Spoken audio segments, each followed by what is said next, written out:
نور بیٹا، میں آیان کے لیے لڑکی تلاش کر رہی ہوں، مجھے دلی خوشی ہوگی اگر میں آپ کے والدین سے بات کروں۔ حدیقہ بیگم نے بات شروع کی اور تبھی نور کو چائے کا ذائقہ بدمزہ لگنے لگا۔ اس کے گلے میں آنسوؤں کا گولا اٹکا۔ وہ سب ہی ایسا کیوں چاہتے تھے کہ آیان نے اسے کسی سے نظریں ملانے کے قابل چھوڑا تھا؟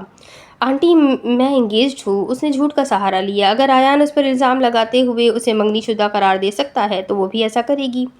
اور چند ماہ بعد یہاں سے جاتے ہی میری شادی ہے، آپ لوگ ضرور آئیے گا۔ وہ ایک پل میں ان کا مان توڑ چکی تھی، اسے احساس تھا، لیکن وہ کچھ نہیں کر سکتی تھی۔ اللہ میری بیٹی کے نصیب اچھے کرے۔ حدیقہ بیگم کو شوق میں دیکھ کر سکندر نے فوراً نور سے کہا تو وہ پھیکا سا مسکرائی۔ آنٹی، آیان کو کوئی بھی لڑکی کھلے دل سے قبول کر لے گی، وہ نہایت قابل انسان ہے۔ وہ ان کا دل توڑ کر جوڑنے کی کوشش کر رہی تھی، وہ ان کی ہمت باندھ کر رکھنا چاہتی تھی۔ حدیقہ اسے کیسے بتاتی کہ کوئی بھی لڑکی وہ نہیں ہو سکتی جس سے ان کا بیٹا محبت کرتا ہے۔ وہ اپنے بیٹے کی پسند کو ہی اپنے گھر لانا چاہتی تھی، لیکن ان کا بیٹا ایک منگنی شدہ لڑکی کے پیچھے پاگل ہے، اس کا اندازہ انہیں ابھی ہوا تھا۔ وہ بے دلی سے چائے ختم کرتی رہی۔ ان لوگوں کو سونے کے لیے آیان کا کمرہ دکھا کر وہ پھر سے لاؤنج میں آ کر بیٹھ گئی تھی۔ تکلیف ہی تکلیف تھی، وہ کیا کرتی؟ وہ نور الفجر تھی جو اپنے ماں باپ کو زبان دے کر آئی تھی کہ چاہے کچھ بھی ہو وہ شادی ان کی مرضی سے کرے گی۔ ایک کیریئر بنانے کی خواہش کے پیچھے اس نے زندگی کا اہم فیصلہ باپ کے ہاتھ دیا تھا، تو وہ کیسے اپنی بات سے مکرتی؟ وہ اپنے باپ اور بھائیوں کا مان نہیں توڑ سکتی تھی۔ اس کے باوجود اگر ان کو شہریار کے بارے میں پتہ چل جائے تو وہ نور الفجر کی اس سے شادی نہیں کروائیں گے، پر وہ آیان کا نام بھی بیچ میں خراب نہیں کر سکتی تھی۔ ایک مرتبہ عمیر نے کہا تھا کہ اپنی ہر خواہش کو بابا کے پیچھے چھوڑ دینا اور بابا کو تکلیف نہ دینا۔ وہ چھوڑ دے گی۔ وہ مضبوط ہونے کی کوشش کر رہی تھی، بلکہ وہ مضبوط بن گئی تھی۔ وہ اپنے بابا کے لیے آیان کو چھوڑ سکتی تھی۔ اس میں اتنی طاقت تھی کہ وہ دو عزیز لوگوں میں سے ایک کا انتخاب کرے، اور وہ انتخاب اس کا باپ تھا۔ دل کا کیا وہ اسے بہلا دیں گی، لیکن اپنے باپ کے مان کو نہیں ٹوٹنے دیں گی۔ وہ اٹھی اور وضو کر کے آئی تاکہ فجر کی نماز ادا کر سکے، لیکن فجر میں ابھی وقت تھا، سو اس نے ارد گرد نظریں دوڑائی، شاید کوئی قرآن پاک مل جائے۔ تو وہ کچن کی جانب آئی، جس کے ساتھ ایک گول سی شیلف بنی ہوئی تھی جہاں مختلف کتابیں رکھی ہوئی تھی۔ وہ شیلف نیلے رنگ کا بہت خوبصورت لگ رہا تھا۔ شاید آیان کو نیلے اور سفید رنگ سے کوئی خاص انسیت تھی۔ سب سے اوپر والے خانے میں اسے نیلے رنگ کے غلاف میں لپٹی ہوئی کتاب ملی، اور وہ دیکھے بغیر بھی بتا سکتی تھی کہ قرآن پاک ہی ہے۔ وہ اتنے ادب سے صرف قرآن پاک رکھا جاتا ہے۔ اسے بے تحاشا خوشی ہوئی تھی۔ وہ ان ریکس تک آئی اور غلاف میں لپیٹا ہوا قرآن پاک اٹھا کر واپس لاؤنج میں آ گئی۔ بے شک تمہارے رب کی نظر سے کچھ غائب نہیں۔ انسان کا یہ حال ہے، جب بھی اس کا رب اس کو آزماتا ہے اور انعام و اکرام سے نوازتا ہے تو وہ کہتا ہے کہ میرے رب نے بہت عزت بخشی ہے، اور جب وہ اس کو آزماتا ہے، اس کی روزی تنگ کر دیتا ہے تو وہ کہنے لگتا ہے کہ میرے رب نے میری اہانت کی۔ ایسا ہرگز نہیں، بلکہ تم لوگ یتیموں کی عزت نہیں کرتے اور مسکینوں کو کھانا کھلانے کی ایک دوسرے کو ترغیب نہیں دیتے، اور کھا جاتے ہو میراث کا سارا مال سمیٹ کر، اور مال کو جی بھر کر عزیز رکھتے ہو۔ یقیناً جس وقت زمین کوٹ کوٹ کر برابر کر دی جائے گی اور تمہارا رب آئے گا اور فرشتے بھی صف در صف آئیں گے، اور جس دن جہنم بھی لائی جائے گی، اس دن انسان کو سمجھ آئے گی، مگر آج اس کے سمجھنے کا فائدہ کہاں؟ وہ کہے گا کہ کاش میں اپنی اس زندگی کے لیے پیشگی سامان کیا ہوتا۔ بس آج اللہ کے عذاب جیسا عذاب کسی کا نہ ہوگا، نہ اس کی قید و بند جیسی کسی کی قید و بند ہوگی۔ اے اطمینان والی روح، تو اپنے رب کی طرف لوٹ چل، اس طرح کہ تو اس سے راضی، وہ تجھ سے خوش۔ بس میرے خاص بندوں میں داخل ہو جا اور میری جنت میں داخل ہو جا۔ سورہ فجر، آیت نمبر 14 سے 30۔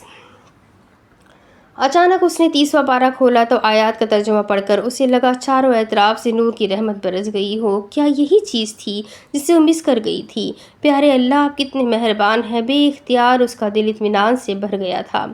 مریم ہمیشہ اس سے غور و فکر کر کے قرآن پاک کی صورتوں کے اور ان کی آیات کے پیچھے چھپے مطالب کے بارے میں سمجھایا کرتی تھی۔ اس نے وہ سب چھوڑا نہیں تھا، باقاعدگی سے سن لیتی تھی، لیکن اس نے سورہ فجر کو چھوڑ دیا تھا۔ شاید وہ خود چھوٹ گئی تھی، آج بھی وہ سورہ فجر پر رک گئی تھی۔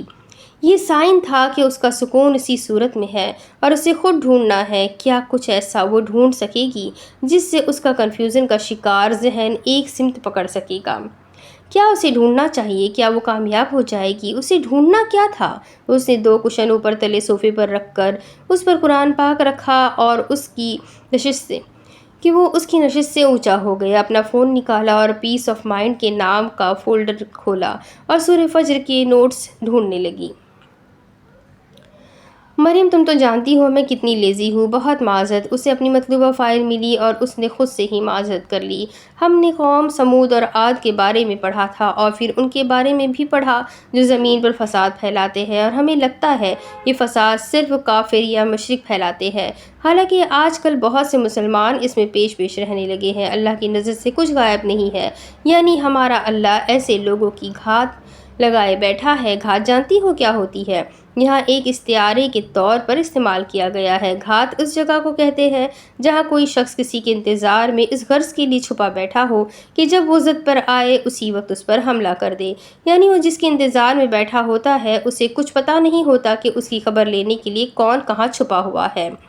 انجام سے غافل، بے فکری کے ساتھ وہ اس مقام سے گزرتا ہے اور اچانک حملے کا شکار ہو جاتا ہے۔ یہی صورتحال اللہ تعالیٰ کے مقابلے میں ان ظالموں کی ہے جو دنیا میں فساد کا طوفان برپا کرتے ہیں اور انہیں اس کا کوئی احساس نہیں ہوتا کہ خدا بھی کوئی ذات ہے جو ان کی حرکات کو دیکھ رہا ہے۔ وہ پوری بے خوفی کے ساتھ روز بروز زیادہ سے زیادہ گناہ کرتے چلے جاتے ہیں، یہاں تک کہ جب وہ حد آ جاتی ہے جس سے آگے اللہ تعالیٰ انہیں بڑھنے نہیں دینا چاہتا، اسی وقت ان پر اچانک اس کے عذاب کا کوڑا برس جاتا ہے۔ اس نے ریکارڈنگ روک کر قرآن پاک کی وہ آیت غور سے دیکھی جس کے معنی مریم سمجھا رہی تھی۔ نزول کے اعتبار سے سورہ فجر قرآن پاک کی 10ویں سورت ہے۔ اس سورت میں بھی اللہ تعالیٰ ہمیں بہت سی باتوں کے بارے میں سمجھا رہے ہیں، یعنی ہمیں انسان کی 2 حالتوں کے بارے میں بتایا ہے۔ جب اسے اللہ انعام و اکرام سے نوازتا ہے تو بڑا خوش اور سرکش ہو جاتا ہے، شکر بھی ادا کرتا ہے، لیکن انسان کا جو نظریہ حیات ہے وہ مادہ پرستانہ ہے۔ اس دنیا کے مال و دولت اور جاہ و اقتدار کو وہ سب کچھ سمجھتا ہے۔ کوئی اچھی چیز ملے تو بھول جاتا ہے اور کہتا ہے کہ اللہ نے مجھے عزت دار بنا دیا، اور کوئی خاص شے نہ ملے تو کہتا ہے کہ خدا نے مجھے ذلیل کر دیا، گویا عزت اور ذلت کا معیار اس کے نزدیک مال و دولت کا ملنا یا نہ ملنا ہے۔ حالانکہ اصل حقیقت جسے وہ نہیں سمجھتا یہ ہے کہ اللہ نے جس کو دنیا میں جو کچھ بھی دیا ہے آزمائش کے لیے دیا ہے۔ دولت اور طاقت دی ہے تو امتحان کے لیے دی ہے۔ وہ انسان کو ٹیسٹ کرتا ہے کہ وہ کوئی خاص شے پا کر شکر گزار بنتا ہے یا ناشکری کرتا ہے۔ مفلس اور تنگ حال بنایا ہے تو اس میں بھی اس کا امتحان ہے کہ صبر اور قناعت کے ساتھ راضی رہتا ہے کہ نہیں، جائز حدود کے اندر رہتے ہوئے اپنی مشکلات کا مقابلہ کرتا ہے یا اخلاق و دیانت کی ہر حد کو کراس کرنے پر آمادہ ہو جاتا ہے۔ گزشتہ قوموں کا ذکر کرنے اور انسانی فطرت بتانے کے بعد اللہ نے ہمیں چوائس دی ہے، لیکن ہم جب خوش ہوتے ہیں تو اللہ کو بھلا دیتے ہیں اور جب ہم غم میں ہوتے ہیں تو شکایت کرتے ہیں۔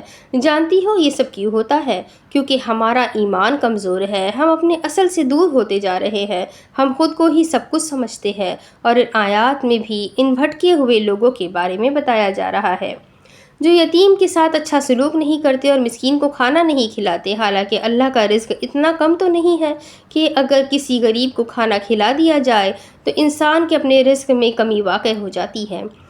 ہم میں سے بہت سے لوگ یتیموں، ضرورت مندوں اور مسکینوں کے لیے کچھ نہیں بہت کچھ کرنا چاہتے ہیں، لیکن ان کوششوں پر ایسے ٹھٹے لگائے جاتے ہیں کہ وہ بیچارے خاموش ہو جاتے ہیں اور اپنی خواہشیں دبا دیتے ہیں۔ لیکن میں کہتی ہوں چھوٹی چھوٹی نیکیاں کر لینی چاہیے، اس سے ہمیں کنسسٹنٹ میں ہونے میں مدد ملتی ہے اور اللہ انسان کو اس کا اجر دیتا ہے۔ پھر ہم ہی میں کچھ لوگ ایسے ہوتے ہیں جنہیں اللہ تعالیٰ یتیم کی پرورش کرنے جیسی بڑی ذمہ داری دیتے ہیں، لیکن پھر وہی بات درمیان میں مال کا لالچ آ جاتا ہے۔ لوگ یتیموں کا حق مارتے ہیں اور انہیں وراثت میں حصہ نہیں دیتے۔ عرب میں عورتوں اور بچوں کو تو میراث سے ویسے ہی محروم رکھا جاتا تھا، اور لوگوں کا نظریہ یہ تھا کہ میراث کا حق صرف ان مردوں کو پہنچتا ہے جو لڑنے اور کنبے کی حفاظت کرنے کے قابل ہو۔ اس کے علاوہ مرنے والے کے وارثوں میں جو زیادہ طاقتور اور با اثر ہوتا تھا وہ بلا تعمیل ساری میراث سمیٹ لیتا تھا اور ان سب لوگوں کا حصہ مار کھاتا تھا جو اپنا حصہ حاصل کرنے کا بل بوتا نہ رکھتے ہو۔ ان کی نظر میں حق اور فرض کی کوئی اہمیت نہیں تھی کہ ایمانداری کے ساتھ اپنا فرض سمجھ کر حقدار کو اس کا حق دے، خواہ وہ اسے حاصل کرنے کی طاقت رکھتا ہو یا نہ رکھتا ہو۔ کیا وہ عربوں کی جاہلیت والا زمانہ واپس نہیں آ گیا؟ ہمارے ملک کی ہی مثال لے لو، وہاں اتنے زیادہ اور ایج اور شیلٹر ہومز بن گئے ہیں کہ ہم چاہ کر بھی وہاں پر بچوں کو خوشی نہیں دے سکتے۔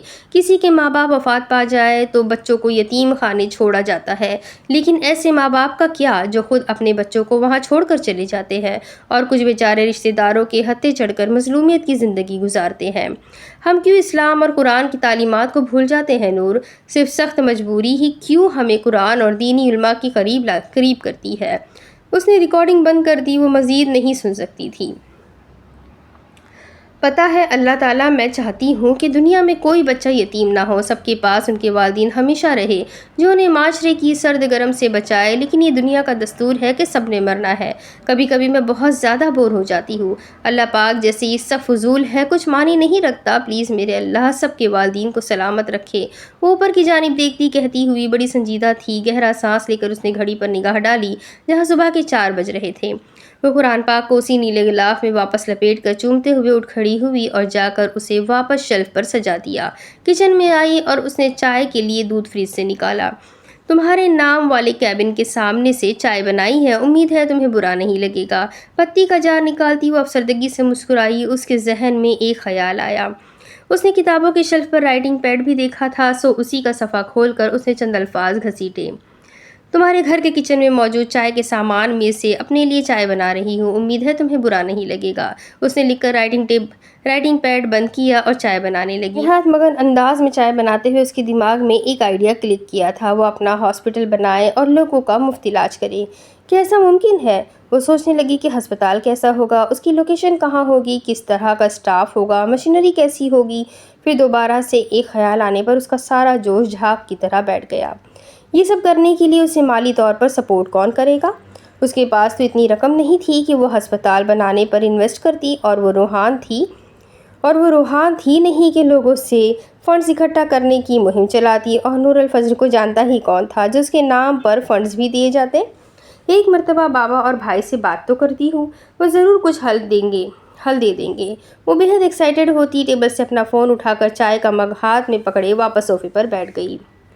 اسے کچھ اچھا کرنا تھا کہ وہ خاص کاموں کے لیے بنائی گئی تھی۔ اس نے اپنی کورین اکاؤنٹ میں موجود پیسوں کا اندازہ لگانے کی کوشش کی جو اس نے یہاں کوریا میں مختلف جائز جاب سے کمائے تھے۔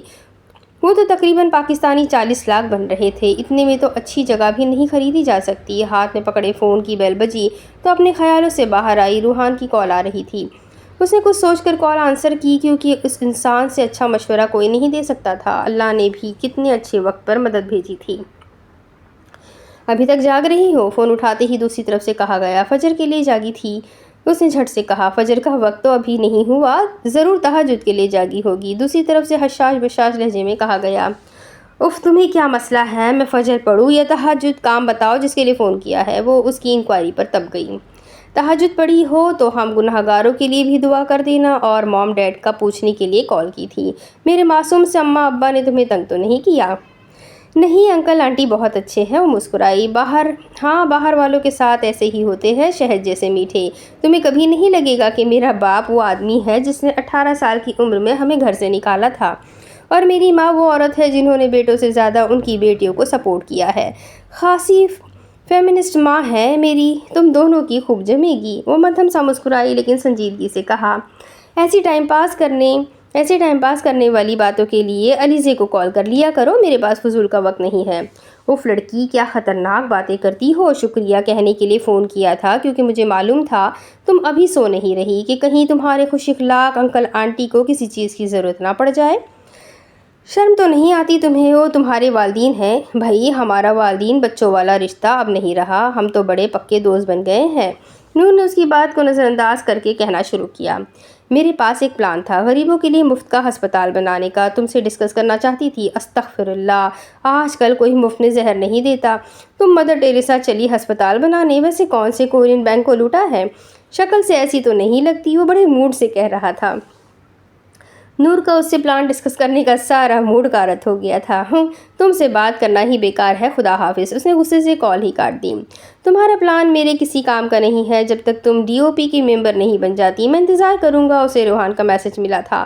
وہ بے اختیار مسکرا دی۔ اسے کسی ایسے کام میں انویسٹ کرنا چاہیے شاید آخرت میں کام آ جائے۔ ایک آخری بات مانو گی؟ روحان کا میسج پھر آیا۔ نہیں، ریکویسٹ ہے نور، اسپیک اپ۔ اس نے سنجیدگی سے ٹائپ کیا۔ جانے سے پہلے ایک مرتبہ ایان سے مل جا۔ اس کی ریکویسٹ پر وہ دم بخود رہ گئی۔ اسے ایسی بات کی توقع نہیں تھی۔ وہ کافی دیر فون پکڑے اسی طرح بیٹھی رہی۔ وہ کیوں اس سے ملنے جائے؟ میرا مطلب، میں تمہیں فورس نہیں کر رہا۔ تم لوگوں نے یہاں کافی وقت گزارا ہے۔ تم لوگوں کی اچھی دوستی تھی، اچھی بات چیت تھی۔ ایک لاسٹ ٹائم اسے گڈ بائی کہنے سے کیا جاتا ہے؟ وعدہ کرتا ہوں پھر تمہیں تنگ نہیں کرے گا۔ روحان نے وضاحتی ریکارڈنگ بھیج کر اسے سمجھایا۔ اس نے پھر کوئی جواب نہیں دیا۔ اچھا مت آنا، بس موم سے کہہ دینا ایان کے لیے سوپ بنا کر رکھ دے، میں چند گھنٹوں تک آ کر لے جاؤں گا۔ روحان کا ہی اگلا میسج ملا تھا، شاید وہ خفا ہو گیا تھا۔ میں بنا کر لے آؤں گی۔ اس نے جواب لکھ کر فون رکھ دیا۔ کچھ دیر یوں ہی سر ہاتھوں میں تھامے بیٹھے رہنے کے بعد اس نے اقبال عالم کے نمبر پر ایان کے بارے میں میسج لکھا کہ اس کی سرجری ہوئی ہے، وہ عیادت کے لیے اسے کال کر دے۔ فجر کی اذان ہونے لگی تو وہ اٹھ کر لاؤنج میں ٹہلتے ہوئے اذان کا جواب دینے لگی۔ زندگی کبھی کبھی اتنی تیز رفتاری سے چلتی کہ اسے روکنے کے لیے کسی خاص اسپیڈ بریکر کی ضرورت پڑنے لگتی ہے۔ آج آسمان کو کالے بادلوں نے اپنا بسیرا بنایا ہوا تھا اور موسم معمولی سا ٹھنڈا تھا۔ ایسے میں وہ مضطرب سی چلتی جا رہی تھی اور ایسا موسم اس کی سوگواریت میں اضافہ کر رہا تھا۔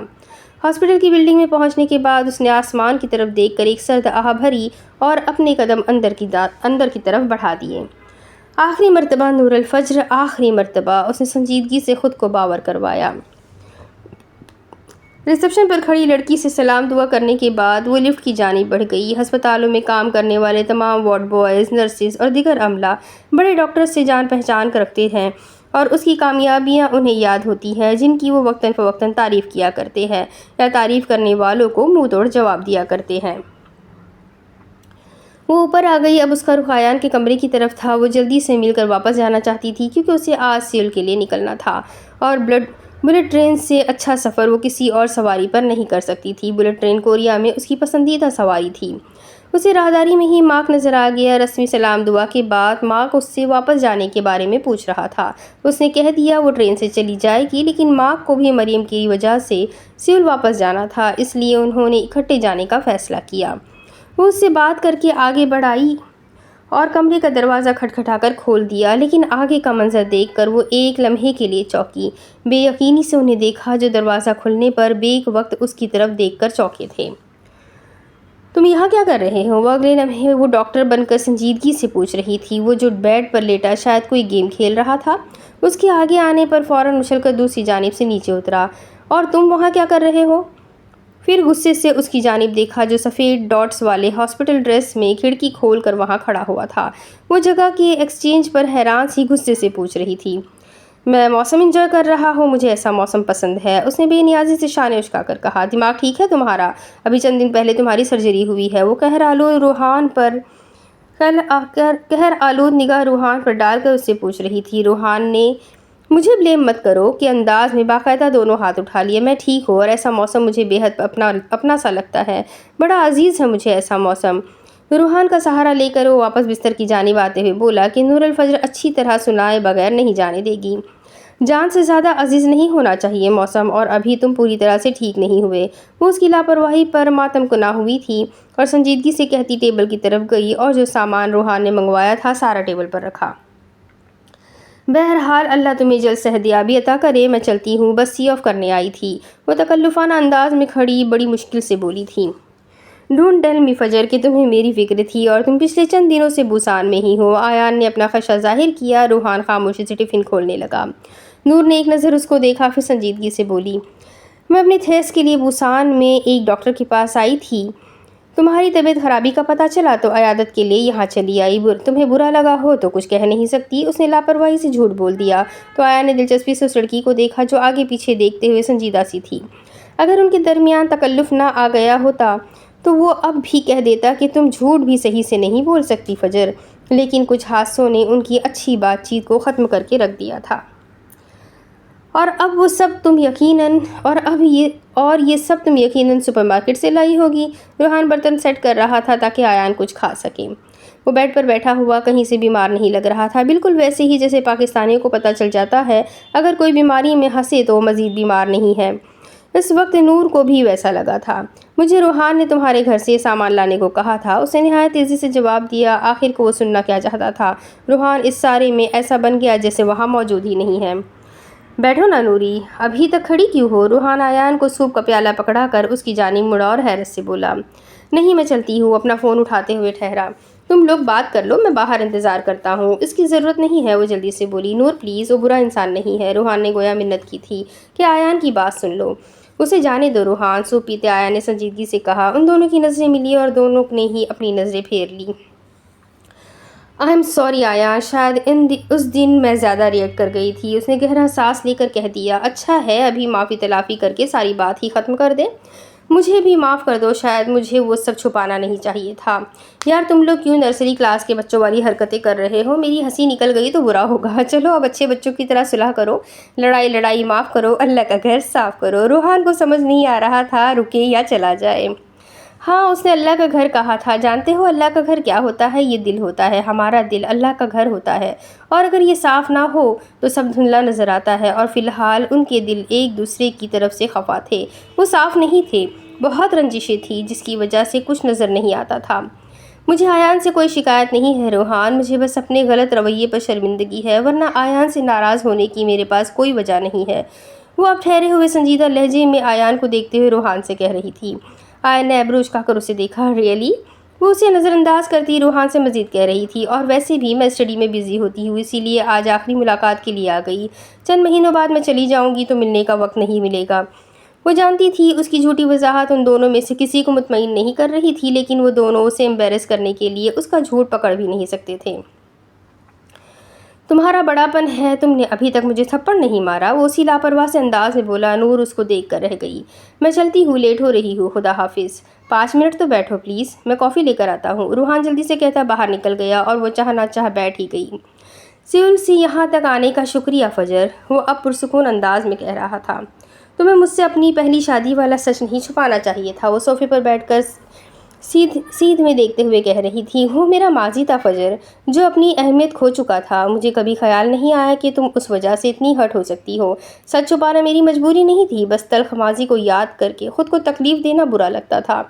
میں نے کچھ چھپایا نہیں تھا، بلکہ تم نے کبھی پوچھا ہی نہیں تھا۔ میں بس حال میں خوش رہنے کی کوشش کرتا تھا، اور اسی لیے ہمیشہ خوش رہتا تھا۔ وہ بھی سامنے دروازے کو دیکھتے ہوئے بولا۔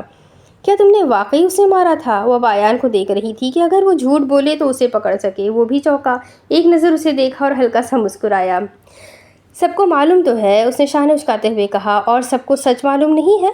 میں سب پلان کے مطابق چاہتا تھا، پر میری سابقہ بیوی نے سارے معاہدے کو انفرنگ کیا اور ثابت کر دیا کہ آیان سکندر 1 نمبر کا گدھا ہے۔ پر نو آفینس، مجھے خوشی ہے وہ چلی گئی۔ مطلب اس نے تم پر جھوٹا الزام لگایا تھا؟ نور کو ایک انجانی سی خوشی ہوئی تھی۔ تم صرف بات کا چسکا لینے کو پوچھ رہی ہو یا واقعی میری وضاحت مانی رکھتی ہے؟ نور جو بڑے اشتیاق سے آگے ہو کر اس کے جواب کا انتظار کر رہی تھی، ضبط کرتی ہوئی پیچھے ہو کر بیٹھ گئی۔ وہ تو اسے ایک موقع دینا چاہ رہی تھی، لیکن خیر وہ بھی باقی لوگوں کی طرح اسے موقع نہیں دے گی، لیکن اللہ سے کہا تھا کہ وہ اسے موقع دے گی۔ میں صرف خود کو یقین دہانی کروا رہی تھی کہ ڈومیسٹک وائلنس کرنے والے انسان سے محبت کرنا حماقت کے سوا کچھ نہیں ہے۔ وہ چبا چبا کر بولی تو بھونچکا کر رہ گیا۔ کیا کہا تم نے؟ Domestic violence? اور میں؟ ہاں، تم الزام لگا رہی ہو ڈاکٹر، وہ خفگی سے بولا۔ بیوی کو مارنے والے کے خلاف ہمارے ملک میں قانون بھی ہے اور ڈومیسٹک وائلنس کے خلاف بل بھی موجود ہے، پر شاید تمہیں سکندر انکل کے اثر و رسوخ نے بچا لیا تھا۔ بہت اچھے۔ وہ اٹھ کھڑی ہوئی اور اپنا بیگ ٹیبل سے اٹھایا۔ دوبارہ شادی کرو اور ڈومیسٹک وائلنس کر کے بیوی کو طلاق دو اور سیاست کے نام کے پیچھے اپنا اصل چہرہ چھپاؤ۔ بہت مزہ آئے گا۔ واٹ اے اسٹوری آیان سکندر، آئی ریئلی امپریس۔ ایک کام کرو، ڈومیسٹک وائلنس کا بزنس کھول لو، بڑا پیسہ ملے گا۔ وہ اس کو زندہ درگور کرنے والی نظروں سے دیکھتے ہوئے کہہ رہی تھی۔ کیا تم نے ڈومیسٹک وائلنس لگا رکھی ہے؟ میں نے کوئی ڈومیسٹک وائلنس نہیں کی اور نہیں مارا تھا۔ میں نے اسے مس اقبال، مطلب جس کا بھی دل کرے گا اٹھ کر مجھ پر گھٹیا الزام لگا دے گا۔ لا حول ولا قوت۔ پتہ نہیں وہ کون سے لوگ ہوتے ہیں جو سامنے والے کی پوری بات تحمل سے سنتے ہیں۔ مجھے کبھی ایسے لوگ کیوں نہیں ملے۔ وہ اس کی بے اعتباری پر تقریباً چلا ہی اٹھا تھا۔ نور نے بڑی مشکل سے اپنی مسکراہٹ کنٹرول کی تھی۔ اتنی ہمت بھی نہیں ہے تم میں کہ خود پر لگے الزام کو جسٹیفائی کر سکو، وہ بڑی سادگی اور معصومیت سے کہہ رہی تھی۔ مجھے کسی کو اپنی سچائی کی جسٹیفیکیشن دینے کا بالکل شوق نہیں ہے، تم نے جو سمجھنا ہے سمجھتی رہو۔ وہ سچ مجھ میں جھنجھلا گیا تھا۔ اسی لمحے روحان کمرے میں داخل ہوا۔ اس کے ہاتھ میں پکڑے کافی ہولڈر میں 2 کافی کے مگ تھے۔ کمرے میں پھیلے تناؤ کو اس نے بے دقت محسوس کیا۔ کچھ ہوا ہے کیا؟ اس نے آیان کے روٹھے ہوئے چہرے پر نظر ڈالنے کے بعد نور سے پوچھا۔ آیان چاہ رہا ہے میں کچھ دیر مزید رک جاؤں، لیکن میرا جانا ضروری ہے۔ وہ دروازے تک آئی اور روحان کے ہاتھ میں پکڑے ہولڈر سے ایک مگ نکال لیا۔ کافی کو کبھی نہ نہیں کی جاتی، کہا بھی تھا اسے جانے دو، وہ ہنوز خفا لہجے میں کہہ رہا تھا۔ نور نے بے نیازی سے شانے اچکا اور روحان کو راستہ دینے کا کہا۔ ہمیں تو ملنا ہی ہوگا کام کے لیے، یقیناً یہ آخری ملاقات نہیں ہے۔ روحان نے سائڈ پر ہوتے ہوئے اسے یاد دلایا۔ اللہ حافظ، اس نے محض اتنا کہا اور کمرے سے باہر نکل گئی۔ کیا میں واقعی ڈومیسٹک وائلنس کرنے والا لگتا ہوں؟ وہ احتیاطاً نور روحان سے پوچھنے لگا تو وہ کافی میز پر رکھتے چونکا۔ شکل سے تو بیفلڈ، حیران لگ رہے ہو۔ جاؤ تم بھی یہاں سے یار، وہ تل ملا کر بولا۔ میں ایک شرط پر واپس جاؤں گا، اگر منظور ہے تو ٹھیک، ورنہ میں ادھر ہی پڑا رہوں گا۔ اس کے ہاتھ میں ناریل کوکونٹ کری سوپ کا باؤل تھا جو حدیقہ بیگم نے نہ جانے اسے کتنا زیادہ بیمار سمجھ کر دیا تھا۔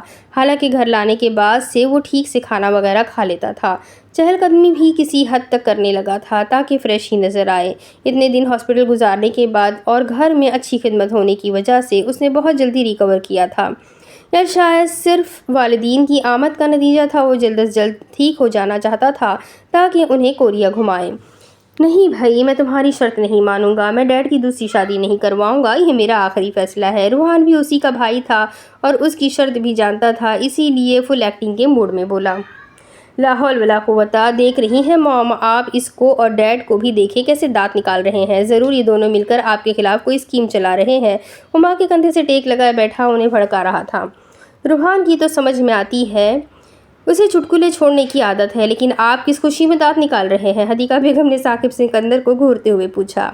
ثاقب سکندر بھی ہنس پڑے، وہ بھی ان دونوں کا ساتھ انجوائے کر رہے تھے کیونکہ کافی عرصے بعد ان دونوں بھائیوں کے ساتھ بیٹھنا نصیب ہوا تھا، اسی لیے وہ بھی گپ شپ میں بھرپور حصہ لے رہے تھے۔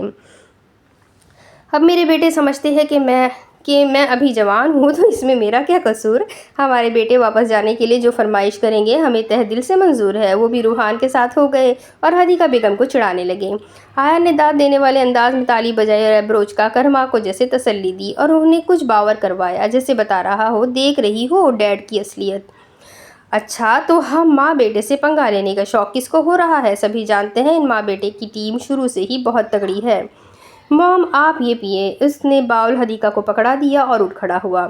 تم پوری طرح ریکور نہیں ہوئے، اس لیے مجھے مارنے کی نیت سے گریز کرو۔ روحان بھی احتیاطاً کھڑا ہو کر صوفے کے پیچھے ہو لیا۔ ہاں، اور ویسے بھی ہم تمہاری شرطیں مان رہے تھے۔ ثاقب سکندر بھی کھسیانے سے ہوئے۔ کیا یار ڈیڈ، آپ ان کی چھوٹی چھوٹی دھمکیوں سے ڈر جاتے ہیں؟ میں ہوں نا، مجھے بتائے اگر کوئی۔ روحان کے فراٹے بھری زبان کو بریک لگی جب اس کے بائیں کندھے پر جوتا پڑا۔ میں کہہ رہا تھا اگر ہماری موم سے بے وفائی کرنے کا سوچا بھی تو مجھ سے برا کوئی نہیں ہوگا، ہاں نہیں تو؟ اس نے بھی پاسا پلٹا۔ کھسیانی بلی کھمبا نوچے، مجھے اکیلا کر کے تم نے اچھا نہیں کیا روحان سکندر۔ ثاقب سکندر نے سنجیدہ تاثرات سے دیکھا۔ ڈیڈ میں ماشاءاللہ سے خوبرو جوان آیان سے جوتے کھاتا اچھا نہیں لگوں گا، بس پارٹی بدل رہا ہوں۔ وہ فوراً بولا۔ ان کو چھوڑو اور مجھے بتاؤ تمہاری کیا شرط ہے؟ حدیقہ نے اسے واپس بیٹھنے کا اشارہ کرتے ہوئے پوچھا۔ میری واحد شرط ہے یہاں سے جاتے ہی روحان کی شادی کے فنکشن شروع کریں۔ میں علیزے کو ہمارے گھر میں دیکھنا چاہتا ہوں۔ یہ آپ سب پر ڈیپینڈ کرتا ہے، سادگی سے رخصتی کر کے لائے یا بینڈ باجے والی بارات لے کر جائے۔ نہ اب کوئی یہ نہیں کہے گا روحان میرے بغیر شادی نہیں کرے گا۔ روحان کو پہلے شادی کرنی ہوگی اگر منظور ہے تو۔ روحان کو بولنے سے پہلے ہی روک دیا۔ میں ایک مرتبہ سب کو اپنی بات کہہ چکا ہوں، میں اپنا فیصلہ نہیں بدلوں گا، اور رہی تمہاری شادی کی بات تو ہم نور کے گھر بات کریں گے۔ اب کی مرتبہ روحان سنجیدگی سے کہہ رہا تھا۔ فار گاڈ سیک روحان، علیزی انسان ہے، مت اس کا اتنا امتحان لو یار، تم شادی کر لو ورنہ وہ تم سے دور ہو جائے گی۔ میں وعدہ کرتا ہوں تمہاری شادی کے بعد ہم فجر کی والدین سے بات کرنے بھی جائیں گے، اور اگر وہ نہ مانے تو کوئی بھی لڑکی لے آنا، میں شادی کر لوں گا، بس ابھی صرف تمہاری شادی۔ وہ حکم بھی کر رہا تھا لیکن اس کا لہجہ نرم بھی تھا کہ وہ مان جائے۔ اسے علیزے کی شادی نہ ہونے کی وجہ سے خواہ اپنا آپ گلٹی سا محسوس ہو رہا تھا۔